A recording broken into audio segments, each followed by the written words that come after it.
the CyberHub bunker and studio. You're tuning in to the CyberHub podcast. And now for your host and CISO, James Azar.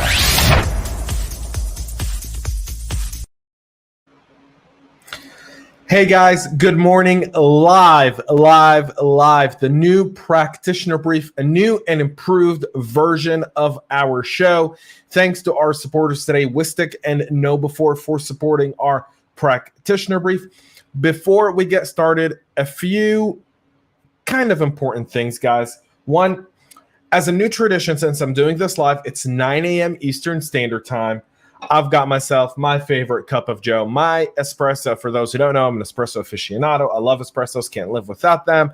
This is my third of this morning, getting ready for this first broadcast. So joining me right now, if you're live on YouTube, LinkedIn, Facebook, wherever you are in this online world, all right, just go ahead, have yourself a little cup of coffee.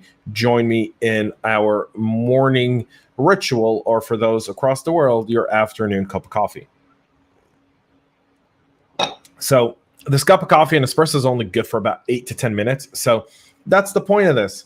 I have to finish my coffee by the end of this. Otherwise, it gets cold. I don't like cold espresso. So welcome to today's Practitioner Brief. A few stories. So before I'd read off a piece of paper, I'll tell you guys all about it. Not anymore, guys. Not anymore at all. You guys are going to see all the stories. We're going to talk about it. You guys can comment, and I can actually read your comments and address them while we're talking about the broadcast today. So you can do that at any point period in time. Some comments I will feature actually on our show as well as you do that. If you're listening on your favorite podcast listening platform, you can always tune in live on YouTube, LinkedIn, Facebook, Twitter, you name it, we're there. Let's get right into today's stories. But before we do that, one more thing, guys. A January challenge that came out of CISO Thursdays that we do live on LinkedIn every Thursday at 11 a.m. Eastern Standard Time is the following.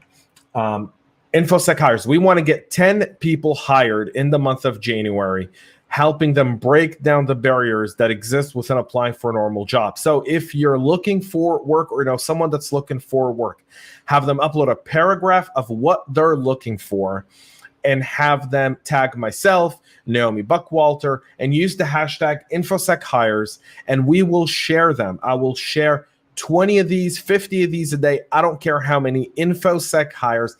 I want to help 10 people get a job in the month of January.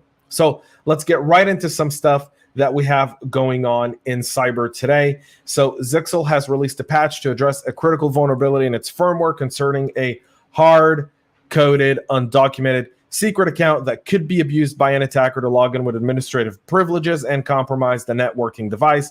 The CVE tracked as 29583 with a CVSS score of 7.8, affects version 4.60, present in a wide range of Zyxel devices, including Unified Security Gateway, USG, Flex, ATP, and VPN firewall. So here's the thing, guys. I talk about this all the time. 7.8 CVSS score for them could be a 9.9 for you, or could be a 2.8. How you're implementing and what kind of traffic goes through these is critical. So they're marking it as a 7.8. For you, it could be far more important. There is a patch in place and an upgrade, so make sure you get those done today. That's really, really important. More coffee by one LinkedIn user. You got it. And Renee, we'll get her up here, guys. 10 hires in January. Join me, Renee, and the movement here, guys. InfoSec hires. We want to help get people hired. Let's talk a little bit about this one, because this one really had kind of took away my weekend. So Microsoft says that the SolarWinds attackers actually accessed their source code. Oh, here we go, guys. So the supply chain attack, where essentially they got into the SolarWinds Orion core, updated and actually did the execution of adding a backdoor. The backdoor then gets implemented within the environment, and then it gathers the info, and then a command and control initiation starts. Well, apparently now in a blog post, Microsoft says that they were able to view Microsoft's source code. Now, they're saying they weren't able to modify any of the code or any of the engineering systems, and they've confirmed that but they're looking now at the Microsoft source code. So one, this is huge for Microsoft, right? Like unbelievably huge. If someone views your source code as Microsoft that's being used in multiple enterprises, we have threat hunters, guys that go out there and find these vulnerabilities and report them responsibly. They get paid for it. There's a 90-day time period where you allow the company to patch the issue before you go public with your findings. And that's the normal, organized way the world operates. In this case, these threat actors now have a view of the source code. They can run their own vulnerabilities, identify vulnerabilities before we do, and attack. That means that we've got to triple and quadruple our defense efforts on our Microsoft systems, meaning defense in depth, more detection, more audits. I know we all have alert fatigues, but now we have to really start taking seriously a lot of Microsoft alert fatigues. I'm sure the team at Microsoft is going to be working double and triple time to address this, but this is significant, folks. So let's keep a look at that as well. And I want to talk about how difficult this is. So T-Mobile, this is the headline, and this is part of my challenge as a practitioner. It's why I do this podcast. So here you go. T-Mobile discloses its fourth breach in 3 years. So does that mean that T-Mobile is irresponsible or that cybersecurity is extremely difficult? And it's probably cybersecurity is extremely, extremely difficult.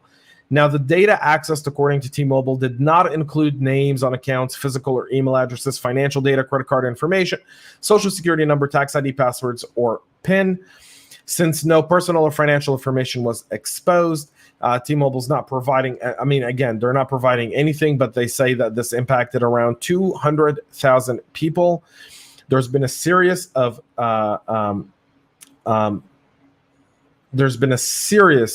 these breaches that have happened over the time, and it just shows how difficult cybersecurity really is. It's showing how challenging our roles are as practitioners, whether you're a CISO, a VP, or just a SOC analyst. It's critical to understand that these incidents happen all the time. T-Mobile may be one of the most responsible companies, meaning they disclose everything, even if it doesn't include PII. Some companies say no PII. We're not reporting anything. We're not going to let people know we went through an incident.